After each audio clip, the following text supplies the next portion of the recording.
Hi, and welcome to today's Q&A session on pianoTV. I like to do these about once a month where I just take 4 questions that you guys have asked that I think that a lot of people will hopefully get value from and just answer them as best as I can. So as always, if you have any questions, you can feel free to leave a comment in the comment area below, and maybe we'll get to it next month.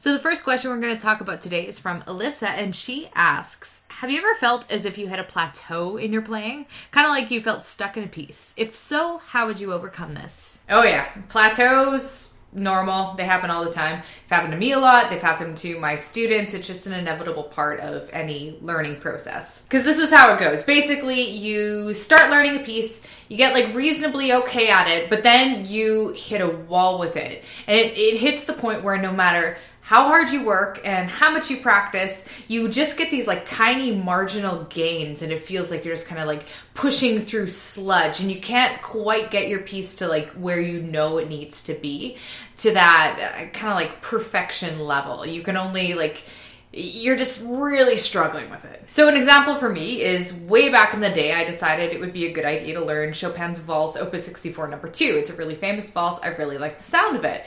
And I was probably like 18 at the time. I was like, I didn't even have my grade 8 yet. I'm a little bit of a musical late bloomer.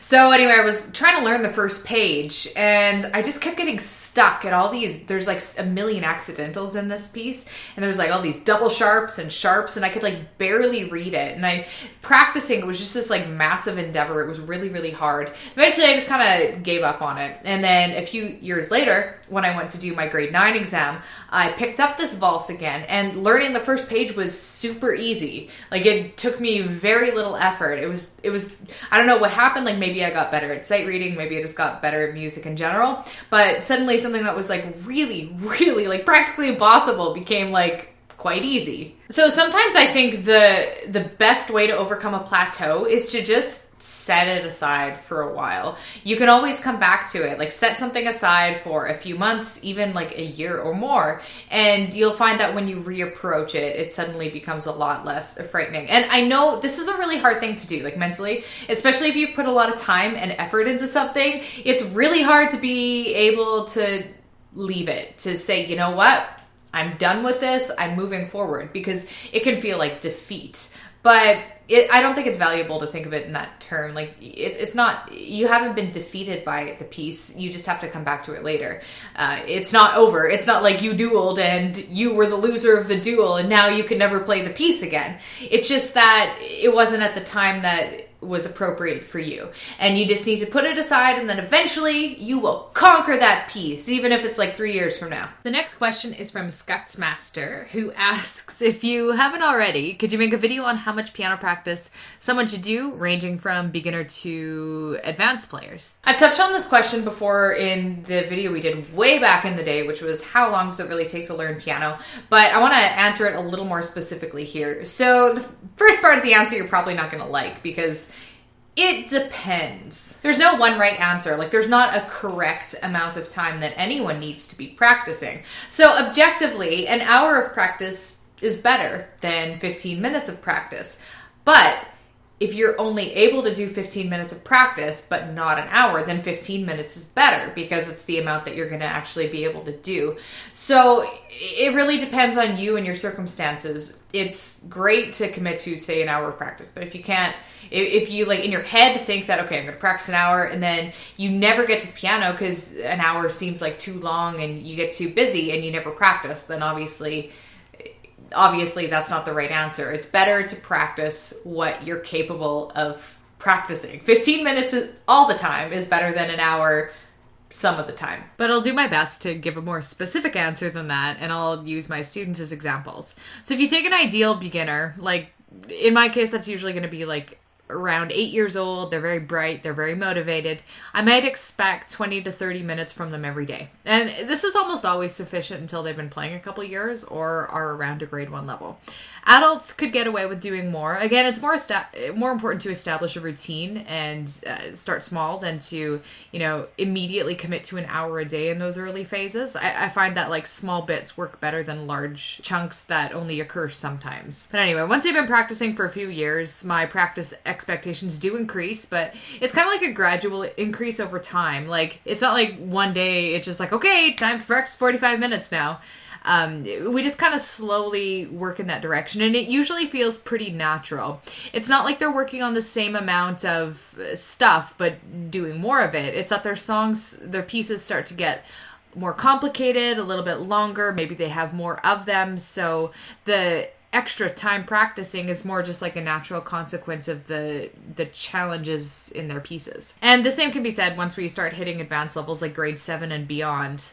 So, I mean, at this point, you're really not going to thrive unless you're working about an hour a day or more, because the demands just become too high for anything less than that. Like, if you're an advanced piano player and you're only practicing, say, 20 minutes, that's gonna like barely scratch the surface of your repertoire. Like, that'll give you time to play through one piece 3 times and that's it. Like, and then time's up. You don't have time to get into detail and work on specific problems.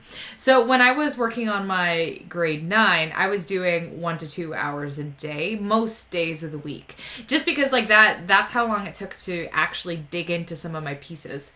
But that was only during active exam prep. And then during my grade 10 exam, I was doing probably closer to 3 hours a day most days of the week. I don't do that in general life, like that was specifically with exam preparation, but nowadays for me, I would do anything from 15 minutes if that's all I have to an hour if I have more time. Like, an hour is kind of a standard set amount of time, so I'm gonna like circle that. So even when I was doing 3 hours with my grade 10 exam, I generally didn't do sessions longer than an hour anyway. So I would just divide it by times a day. So I'd do an hour in the morning, maybe I'd do an hour in the afternoon and an hour at night, or some combination of that. Anyway, that worked best for me, and that's what I tend to notice with my students. So hopefully this gives you some insight. The next question comes from Nana Nema. Just if that's a Japanese name. This is totally unrelated, but there's a comic series called Nana that I'm absolutely obsessed with. So that's just what your name reminded me of. Anyway, I'm an adult and have weekly private piano lessons. We don't spend time on history or theory, but I would love to know more about the theory behind classic music. Of course, your videos help in this category. I was wondering what music theory books you would recommend. This can be a quick answer or even a video maybe. So it's probably not going to be a super quick answer, but I'll try to keep it like contained. I am a huge fan of music theory and music history. I'm like obviously really biased towards both subjects. And just for fun, one of my long-term goals, I'll share this with you guys. I really eventually want to make like a comprehensive video course on music history with like a bent towards the RCM exams, because I mean, just gonna brag a little bit here, but I dominated those exams when I took them. So my first history test, I got a 93, but like that wasn't good enough. My next history test, I had to like one up myself, so I got a 97, which I was so proud of. Barely got like any critique. I think the examiner actually specifically wrote "good job" or something on my paper, and I'd never seen anything that positive written on an exam before. So let's start with the music theory books. I love Mark Sarnicki's Music Rudiment series, which you can get as kind of like an all-in-one. I'm just looking for where that might be. Here it is, The Complete Elementary Music Rudiments. This is the answer book, but the like actual regular book of this is what I used when I was studying for my theory exams, just because I only had to buy one book, and it covered like all the theory topics. But if you prefer like a more spread out approach, you can find them in like intermediate, advanced, and there's elementary. So they can be split up into simpler books as well if you like doing more practice. Another good thing about this is that if you're ever planning on doing RCM theory exams, they 100% correspond with what you need to know for them. And even aside from the exams, they're just really useful workbooks. Like, I highly recommend them. Another really good series is by Grace Vanden Duel, and it's basically the exact same material that you'll see in the Sarniki books. One thing that, yeah, you can kind of see, like, here's the basic rudiments, the intermediate rudiments, and there's an advanced one somewhere in here. And those, again, all kind of correspond with RCM theory levels. And then those are further broken down into the kind of alphabet selection where you have like A, B, C, D, etc. It's the same material, just spread out across more books. So what books you would do best with learning from really just depends on how much repetition you like to have. Like, if you do a little bit of theory and you pick up on it right away, then these books are probably going to move too slow for you. But if you really like repetition and taking things at a slow tempo, then these might be the right choice. So all of these books are good. Now, I know you didn't specifically ask for history books, but I just wanted to quickly share resources for that too. So when I completely destroyed my history exams and blew them away with my awesomeness. These are the 4 different things that I did. It was pretty simple. So first of all, I went to the syllabus and checked out like exactly, I'll link to this on the blog, and checked out like exactly what they required me to know. Because in the syllabus, they tell you what composers you need to know. If they're bolded, it means you need to like know lots of details about the composer, and then it tells you what pieces you need to know, what terms that you should be able to explain, and all the different eras. So level 9 history, you'd need to know like basically an overview of all the eras, for example. Next, I used the Music Explorations workbook. I think it's just made by the RCM. It's a big workbook that takes you through all the stuff you need to know, and it gives you spaces to write. And I'm one of those people, like, I need to write things down, so I really like using workbooks. And then I also used Wikipedia just to kind of fill out the details.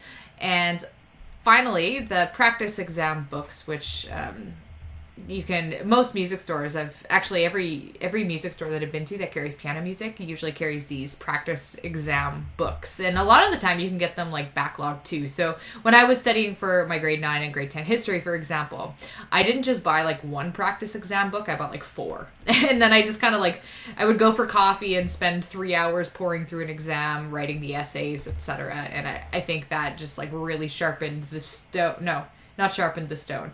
Sharpened the blade. There we go. And I also took extensive notes and made a little binder of all the info I needed to memorize based on like this above list. And that was a big contributor to my success. I don't know if that's getting into like too many details, but that's what I did. So hopefully that helped, and happy studying. And the final question today is from Sammy Tomp, who asks, I'm currently learning Minuet in D minor by Leopold Mozart, and my pinky always straightens out and my hand rolls to push the key rather than just pushing it straight down on the key. And I was just wondering what I should work on to remedy this. For any postural and positioning issues, you want to make sure that these following points are dealt with first, because if you have bad posture, it's going to create problems that you won't have otherwise if you have good posture. So make sure you have these things solved. Make sure you're sitting far enough back. So you should be on the edge of your bench with your knees kind of, actually line them up to the edge of the piano, maybe a little bit in, with your feet flat on the floor. You don't want to be like luxuriating way back here because it'll round your back and your feet will dangle.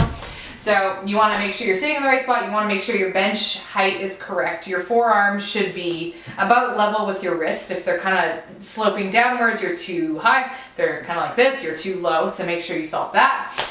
Are you keeping your arms loose when you play, or are you like hunching your shoulders and locking your wrists? Because that'll create problems too. And finally, and this is the most important one, and we're going to talk about this more, is your thumb staying in line with the white keys, or is it floating off the keyboard when you play like this? Sometimes I see people play like this. Their thumb's only on so far as they need it to be on, and then it flies right off and just kind of hovers way over here in outer space. So another opposite problem is if your fingers are too deep in the keys when you play like this, that can create the same kind of issues that you speak of. But anyway, so if you've corrected all of this and you're still having the problem of your whole kind of pinky, I want to demonstrate this problem. I don't know why I didn't do this already. So I think you're talking about when your pinky kind of like karate chops the piano keys. So instead of playing like with that on the fingertip, you're playing more like this. You're kind of like using the edge of your finger to like hiya, karate chop the note. I think that my hunch here is that the biggest reason that people karate chop the keys is because of the thumb, actually. Like the thumb is flying out of position. It's kind of like a seesaw or teeter-totter. So when your pinky chops down, your thumb ends up like kind of flying up, and then your hand ends up like doing this while you play. Chop. You see how your thumb and wrist kind of twist up when you do that. Keeping the thumb anchored is really difficult. So when I'm playing, I don't know if you can see this, I hope you can. My thumb is just kind of floating here the whole time I'm playing. It's not flying up like this.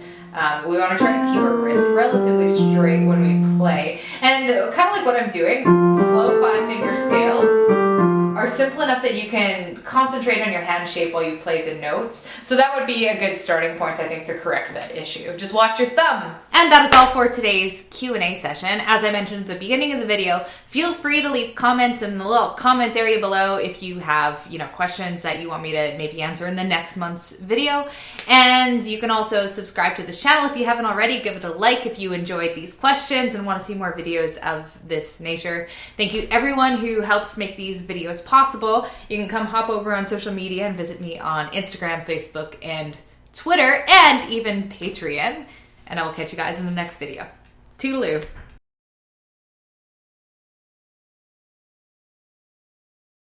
So the first question we're going to talk about today is from Allysia carries these